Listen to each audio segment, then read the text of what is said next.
Salut tout le monde. Alors je vais juste essayer de mettre un peu de droit cette caméra. Comme d'hab, impro total. On va voir ce qui vient. Je laisse parler d'intuition. Du moins je fais de mon mieux. Alors, j'avais envie de vous parler d'un sujet puisque j'étais en train de parler avec quelqu'un en fait qui a vécu comme moi aussi avant de trouver un moyen d'en sortir. Et comme je pense beaucoup de personnes qui sont psychiques, c'est-à-dire qui vivent à un autre niveau de perception. C'est des personnes qui vont, par exemple, avoir à la naissance des dons de médium ou se rappeler de choses quand ils étaient très très jeunes. Parce que quand on est très jeune, on a des perceptions aussi. Alors si on a une mémoire qui remonte très loin, parfois aussi ça peut aussi créer ce genre de phénomène. Et en fait, pour imaginer simplement, alors, on va dire qu'il va y avoir des personnes qui vivent purement dans la matière, les matérialistes, et il y a des personnes qui vivent avec une perception de l'âme, donc les psychiques. Et donc, ces psychiques, en fait, ne vont pas comprendre pourquoi en grandissant, ils vont ressentir un vide dans leur vie, qu'ils ne vont pas forcément arriver à combler, qu'ils vont souvent essayer de combler par des drogues, et qui vont encore plus les perdre en fait, dans ce questionnement auquel ils ont besoin de répondre pour sortir. Et comment je pourrais structurer ça ? Donc ils vont ressentir ce vide, ils vont ressentir une sorte de souffrance silencieuse. Et ils vont pas comprendre pourquoi les autres ne le vivent pas, alors ils vont croire qu'ils ont un problème. En fait, la réalité, c'est que quand on est psychique, on a une perception sur un monde. Si vous voulez, on peut imaginer avec des longueurs d'onde. Alors, la plupart des gens vivent sur ces longueurs d'onde-là, où les choses se passent et sont supportables, et puis il y en a qui vont vivre sur un autre niveau aussi, où il se passe des choses plus ou moins obscures, on va dire. Et au niveau de l'âme, donc dans ce monde invisible, il y a, si vous voulez, une sorte de connexion entre tous les êtres qui pensent, et comme si vous voulez une sorte de wifi de l'esprit, quoi. Et sur ce wifi-là, il y a toutes les personnes qui souffrent sur Terre, en fait, et toutes les personnes qui pensent du mal, et toutes les personnes qui pensent du mal, qui créent ce qu'on appelle des genres d'égrégores, parce que dans ce monde, si vous voulez, de l'énergie, là je vous fais un peu rentrer dans le monde psychique, c'est vraiment, on peut raisonner en termes d'énergie, d'information, deux aspects. Quand deux fréquences sont identiques, elles se rejoignent et s'agglomèrent. Et c'est ce qu'on appelle un égrégore, c'est un amas d'une certaine énergie, information. Par exemple, la peur, s'il y a beaucoup de gens qui ont peur sur Terre, et ben dans ce monde-là, et ben toute la peur crée un énorme paquet, plus ou moins pesant, que les personnes psychiques vont ressentir en fait. Et aujourd'hui, on vit dans un monde comme ça, où il y a une souffrance silencieuse qui existe partout sur Terre, un stress permanent, et ça, c'est pas que les humains. Vous êtes même connectés aux autres règnes, c'est-à-dire les animaux, ce qu'on leur fait subir, la nature, la terre, ce qu'on lui fait subir, parce qu'il y a aussi d'autres formes de conscience qu'on considère pas, mais qui sont aussi intelligentes et qui vivent sur ce monde-là et qui participent à ce monde de fréquences. Donc, ce qu'il faut comprendre, c'est que si vous êtes dans ce cas de figure, que vous êtes effectivement un psychique, que vous avez une perception du monde différente, que vous ne comprenez pas le monde autour de vous, que vous croyez que vous êtes un extraterrestre à un moment donné de votre vie, que vous souffrez sans savoir, que vous tombez dans la drogue à cause de ça, parce que sinon il vous manque quelque chose si vous n'avez pas ce truc pour vous apaiser.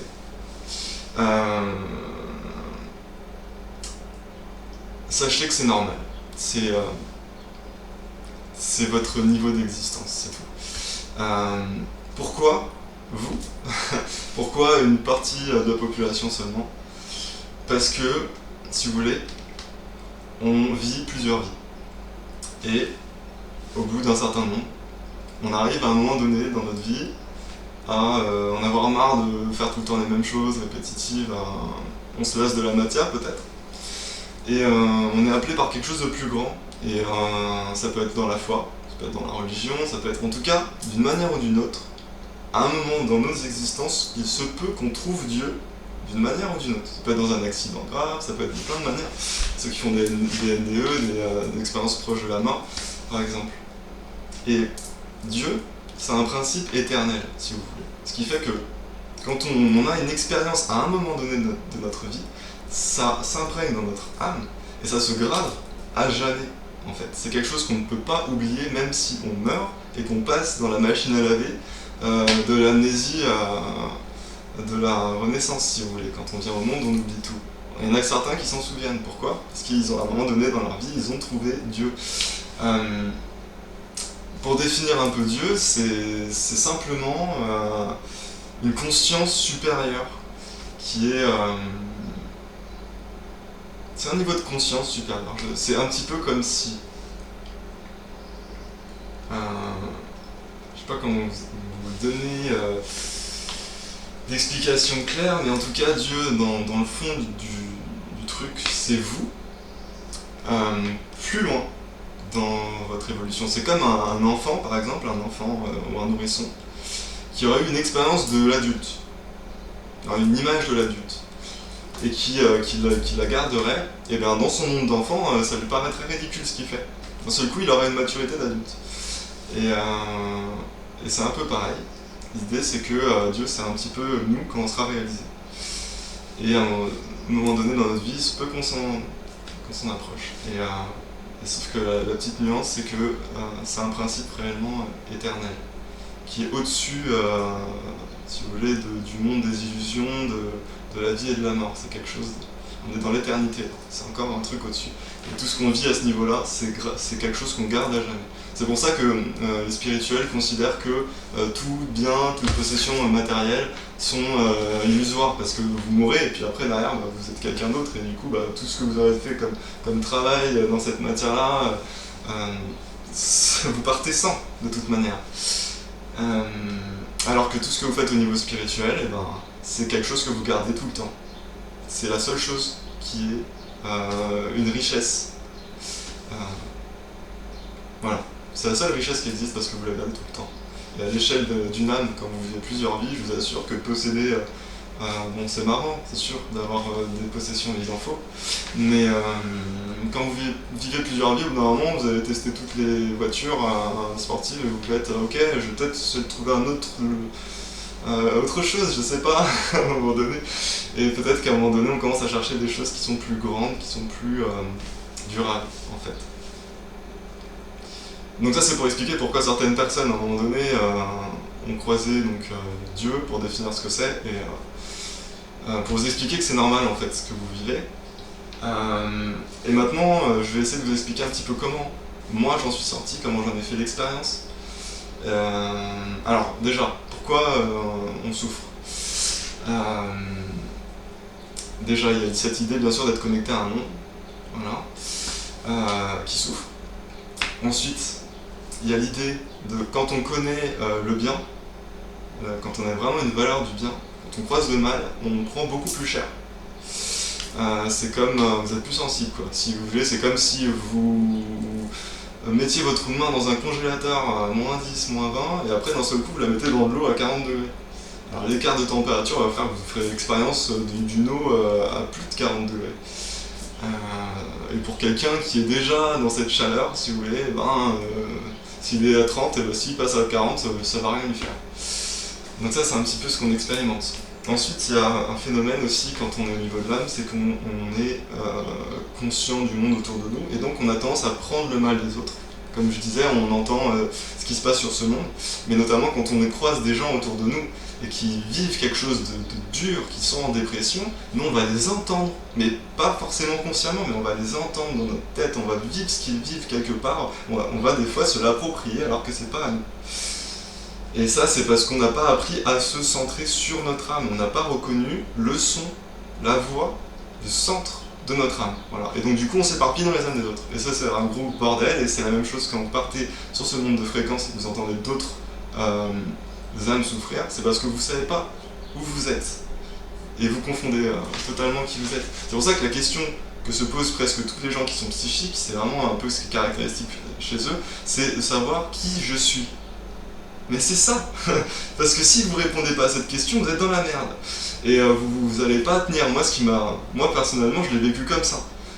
Ce qui m'a sauvé, parce que je suis passé tellement près de la mort, parce que je supportais plus ce monde. Je prenais trop des autres, et à un moment donné, je suis tombé au mauvais endroit où il y avait vraiment toutes les mauvaises influences autour de moi. Et parce que quand vous êtes psychique, non seulement vous prenez le mal des autres, mais le mal des autres au niveau de ce monde, je vous expliquais information, énergie, ça crée aussi des sortes, ces assemblages là, ça crée des sortes de vie en fait, parce que c'est énergie, information, mais c'est une sorte de vie, c'est vivant en fait ce monde. Donc le mal, quand les gens ils parlent de démons, c'est pas réellement des démons, c'est juste des formes de vie qui possèdent une vibration, par exemple la peur et la haine, et donc du coup quand ils commencent à tomber dans des dépressions, par exemple, ils vont se connecter à ces énergies-là, ils vont en prendre à l'intérieur d'eux-mêmes, et après ils vont vivre en permanence des événements qui vont créer peur, haine. Mais c'est pas réellement des démons. Si vous voyez un démon, c'est simplement que votre esprit va créer cette image pour que vous viviez cet état de peur, mais c'est tout, c'est juste une projection de votre esprit. Ça pourrait être, vous avez l'impression qu'une voiture vous fonce dessus, ou ça pourrait être un truc avec des cornes, c'est pareil. Simplement ça va créer ces événements, parce que vous avez cette vibration en vous et vous attirez ce qu'il y a à l'intérieur de vous au niveau vibratoire. C'est la loi d'attraction, encore on en revient un peu. Et donc l'idée c'est que... donc là je pense que j'ai bien défini un peu le sujet déjà au niveau de l'introduction. Qu'est-ce que je peux rajouter? Pour en sortir, il faut comprendre qui on est. Pour comprendre qui on est, il faut réussir à entendre notre voix intérieure, en fait, notre centre. Il faut réussir à entendre le son de notre centre. Tout est plus ou moins... comment je pourrais dire? Au niveau de quand on est sensitif, c'est toutes nos perceptions qui s'élargissent, et on peut tout considérer au niveau des perceptions en termes de vibration, si vous voulez. Une couleur, un son, un goût, une odeur, une sensation, tout ça c'est des vibrations. Et donc c'est quand je vous dis écoutez, entendre votre voix intérieure, en fait, quelque part, c'est votre vibration intérieure. Parce que c'est vraiment un ensemble, c'est tout ça, quoi. Vous pouvez le ressentir de manière kinesthésique, comme un frisson qui vous parcourt souvent, c'est la colonne. Vous pouvez l'entendre, ou même sous forme de chaleur, voilà, un frisson ou une chaleur, ça dépend, des fois c'est des mouvements de chaleur en termes de vous. Vous pouvez l'entendre, certains arriveront à carrément, à un moment donné, j'en parlais à un moment donné dans une vidéo, c'est que le phénomène de l'intuition, c'est quand on est capable d'écouter, d'observer longuement ses émotions, ses ressentis d'intérieur, et d'arriver au bout d'un moment à mettre des mots dessus quelque part, et arriver à une sorte de dialogue avec soi-même, avec la sagesse qu'il y a en nous, dans notre corps, qui est une extension de notre âme en fait. Et donc si vous comprenez le corps, vous comprenez l'âme, c'est ça que vous écoutez. Et donc du coup après derrière tout est vivant, information et énergie, vous pouvez comprendre des tas de trucs sur toute chose en fait. Vous pouvez créer ce dialogue d'âme à âme parce que tout est vivant, tout est un principe justement de l'âme. L'âme c'est la vie, ce qui porte la vie si vous voulez. Et bon, allez, sans aller trop loin après, mais bon c'est l'idée. Je pense que vous commencez à capter, tout est lié. Quand on dit la vie est une, tout est lié dans le sens où par exemple chaque être humain sont connectés au psychisme de tous les autres. S'il se passe quelque chose de très grave à une grande échelle au niveau de la Terre, ici vous vous sentirez mal, sans savoir pourquoi. Après vous verrez les infos, vous comprendrez.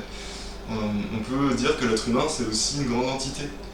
Toutes les petites unités sont reliées. C'est pour ça que ceux qui foutent le bordel sur Terre, c'est juste qu'ils sont pas conscients de ça, ils n'ont pas cette sensibilité, sinon ils ne le feraient pas, ils feraient pas le mal. Parce qu'ils savent très bien qu'ils se détruiraient eux-mêmes. Même si du coup là ils vont arriver au même résultat de se détruire eux-mêmes, mais ils vont pas le ressentir, ils vont pas le voir venir, c'est tout. C'est juste un manque de lucidité en fait. C'est l'inconscience, ils savent pas ce qu'ils font. C'est voilà. Ou l'immaturité si vous voulez. On revient à cette idée de devenir adulte. Et ça ils en parlent un petit peu de cette idée-là J'en parlais dans la vidéo, l'idée de se construire un corps psychique justement en méditant et en trouvant son centre, en se connectant à notre âme, en la laissant grandir. Se créer un corps psychique, c'est comme une deuxième naissance en fait, si vous voulez. Il y en a qui sont pas nés à ce niveau-là. Et voilà. Il y a plein de raisons, après je vais pas rentrer dans les détails. Bon, là ce qui me semble plus important, c'est de vous donner vraiment les clés, comment moi j'en suis sorti. Alors à un moment donné, donc du coup je me retrouve dans le mauvais endroit, je commence à prendre tout le mal des autres, et du coup des personnes dépressives qui pensaient à se tuer, et c'est venu dans ma tête, et ils devaient vraiment pas être loin de ce... D'ailleurs j'espère qu'ils sont encore en vie. Mais moi j'ai toujours été quelqu'un quand même qui aimait la vie, qui aimait bien rire, et là d'un seul coup du jour au lendemain, je sais pas pourquoi, dès que je vois une fourchette, je me vois en train de me faire du mal avec, ou des trucs comme ça. Moi j'ai jamais fait, mais c'est des trucs qui sautaient dans mon esprit, ça venait dans mon esprit, comme si... Et en fait l'idée, c'est que ce qui vous torture réellement, c'est votre incapacité, déjà d'une à trouver votre centre, mais pour le trouver, c'est votre incapacité à quitter l'agitation mentale. Si vous quittez l'agitation mentale, vous arrêtez de vous laisser transporter par tout ce qui vous passe par la tête. Il faut qu'à un moment donné vous disiez stop, c'est moi qui ai le contrôle. Parce que ça c'est quelque chose que la télé nous apprend très bien à faire, d'être là passivement et de regarder un scénario. Regarder un scénario passer devant nous, alors que... Et ça c'est extrêmement néfaste. C'est pour ça qu'à un moment donné je vous ai dit que regarder la télé c'est vraiment mauvais pour l'esprit. Parce que vous prenez cette habitude d'être passif devant les événements, devant votre esprit. Et de ne pas choisir ce que vous voulez. Et donc l'idée c'est ça, c'est stop, faire le vide. Faire le vide. J'arrête mes pensées. J'écoute le silence, j'écoute ce qui se passe en moi, j'écoute mes émotions. C'est dur de faire le silence total. Donc ce que je peux vous donner comme ancrage, c'est vous concentrer sur écouter. J'écoute tout ce qui se passe autour de moi. Le moindre battement d'aile d'un oiseau qui passe, j'écoute tout ce qui se passe autour de moi. J'écoute. J'arrête de recevoir passivement des tas de trucs qui sont même pas à moi, qui passent là dans l'espace mental. Je coupe ça et je redeviens maître de ma vie. Actif. Et donc là je choisis d'écouter. D'abord, vous pouvez écouter simplement les sons qu'il y a autour de vous, ou les couleurs, vous observez ce qui se passe en étant attentif au monde extérieur.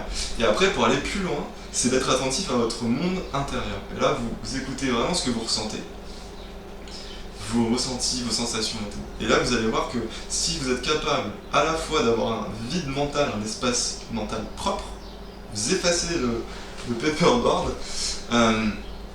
vous avez un espace mental propre. Donc c'est le silence. Donc vous êtes prêt à entendre. Et en même temps, vous écoutez vos ressentis. Et donc là, c'est ça qui va rentrer petit à petit dans cet espace. Et là, c'est vous que vous observez. C'est là que vous pouvez répondre à la question petit à petit, à force d'observer. Qui je suis? Où est mon centre? Et que vous faites la différence avec ce qui est aux autres.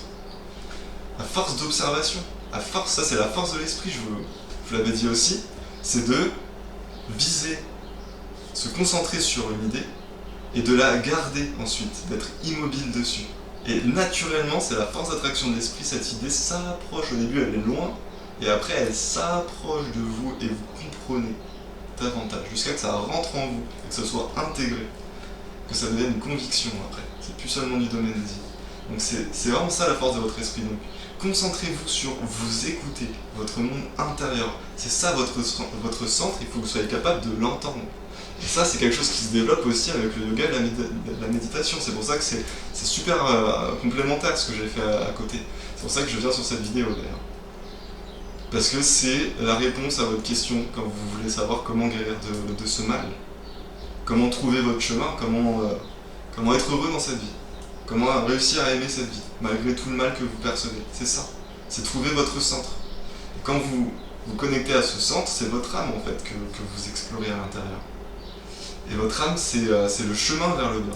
Donc quand vous êtes déjà capable de percevoir votre intérieur, et déjà vous arrivez à faire la paix à l'intérieur de vous. Vous avez toujours un havre de paix, vous pouvez aller faire la guerre dehors, si vous êtes capable de faire le silence dans votre mental, et d'écouter ce qui se passe à l'intérieur de vous, il y a un espace de paix qui grandit en un espace d'amour ou de joie, en fait, si vous voulez. Et ça, c'est la guérison. Quand vous êtes dans cet état d'être, déjà, ça vous guérit naturellement. Mais c'est parce que vous êtes aligné. Si vous ressentez cette joie, on a pu voir qu'un état de conscience, c'est aussi un état d'être, un état d'âme, si vous voulez, une attitude. Donc du coup, si vous êtes dans la paix, la joie, c'est parce qu'il y a une certaine énergie qui circule en vous, en fait, autour de vous. Et c'est ça qui va vous nourrir, en fait, nourrir votre âme, faire qu'elle grandisse, fait qu'elle va venir au monde, qu'elle va créer ses organes, que petit à petit vos sens vont s'ouvrir, que vous allez voir des choses et que tout va devenir clair pour vous, en fait, petit à petit. Vous allez comprendre, vous allez accéder à la connaissance. Et c'est ça Dieu, en fait, c'est cette connaissance, c'est la connaissance, si vous voulez. Quand vous avez fait le tour, c'est quoi être adulte? C'est de connaître le monde dans son entièreté, quoi, de connaître l'ensemble, être capable de savoir que si je vais là, j'aboutis là, par exemple. Se tracer un chemin, d'avoir une vision claire, en fait, d'ouvrir les yeux. Et l'idée, c'est la même chose, avec l'âme qui progressivement arrive, une fois qu'elle a expérimenté énormément, parce qu'il y a tout un temps après d'exploration qui se développe, les sens qui s'ouvrent, jusqu'à qu'ils soient vraiment totalement ouverts, et ensuite un certain temps de méditation, c'est-à-dire d'analyse finalement, analyse de soi, qu'est-ce qu'il y a à moi, analyse de ce qu'on voit, et ça évolue ça, pendant un certain temps. Mais déjà, la première étape, c'est ça, c'est vraiment vide mental, ressenti intérieur, et ça, avec le yoga et la méditation, ça se développe. Si vous pratiquez tous les jours, si vous êtes vraiment mal, faites-le 3 fois par jour. Par exemple, ce que je vous ai montré, avec d'abord le salut au soleil, ensuite les Tibétains, et ensuite une longue phase de méditation. Vous restez longtemps en méditation, restez longtemps dans cette phase où vous ne faites rien d'autre que de faire le silence, écouter, et écouter. Surtout, écouter dedans aussi. Vous allez voir que c'est naturel, au bout d'un moment, il va vraiment y avoir une sorte de compréhension intuitive qui va se créer. Et vous allez, voilà, parler avec votre âme, parler avec votre monde intérieur. Et vous allez créer un dialogue, vous allez trouver votre chemin. Après, il y a d'autres outils qui peuvent vous être utiles. C'est parce que dans cette même optique de créer une connexion avec vous-même, c'est de prier en vous adressant directement à Dieu, pas en lisant un texte qui a déjà été écrit pour vous, mais pour vous parler de ce que vous ressentez. Il y a de la vie partout, comme on vient de le dire. Dieu, il est partout, puisque c'est l'âme totale, quoi, si vous voulez. C'est l'âme une, si vous voulez, un petit peu, et elle est présente partout. C'est le support, ce qui fait que tout tient. Et si vous parlez, de toute façon, c'est entendu. Non seulement par lui, mais en plus, vous avez aussi des guides, une famille spirituelle, etc. Et vous êtes toujours guidés. N'hésitez pas à appeler des maîtres, à appeler... Moi, je vous suggère pas les religions, je vous suggère plutôt de faire venir des gens qui sont bienveillants, que vous connaissez. Ça peut être des maîtres spirituels, donc, comme ceux qu'on peut trouver en Inde. Je sais pas si vous en connaissez, même si vous avez croisé dans votre vie des êtres un peu bienveillants, des ancêtres, je sais pas, il y a toujours des gens, vous pouvez prier votre ange, les idées comme ça, comme votre ange. Vous pouvez aussi parler simplement à votre âme. Simplement. Vous parlez à vous-même, avec votre âme qui est là, votre principe de vie, qui vous écoute, qui vit à un autre niveau où elle est consciente. Et ensuite, c'est filtré par votre mental, si vous voulez, qui ne vous laisse pas passer ça parce que vous n'avez pas intégré que c'est vous. C'est ça l'idée. Il y a le filtre mental, c'est pour ça. Silence mental, c'est déjà commencer à dissoudre ce filtre. Et c'est là que vous commencez à faire descendre ce qui est vous. Et ce niveau d'existence de votre âme. Et petit à petit, vous vivez ce niveau-là d'existence. Voilà, je pense que j'ai fait un bon topo. Si vous avez des vidéos que vous voulez que je précise des choses, je pourrais le faire. Donc, yoga, méditation, dialogue avec soi-même, prière. Voilà, donc bien écouter, être à l'écoute tout le temps de ces sensations. Arrêter le temps, sortir de tout, écouter ces sensations. Moi je le fais toujours les yeux ouverts, par exemple la méditation, vous pouvez le faire aussi les yeux fermés. Quand vous êtes à l'aise, si vous commencez à vous endormir, ouvrez les yeux. Si vous avez beaucoup d'énergie, vous pouvez les fermer à la limite. Voilà, petit à petit. petit, vous me trouverez. Et en tout cas, si je peux aider, ce sera avec plaisir. Merci.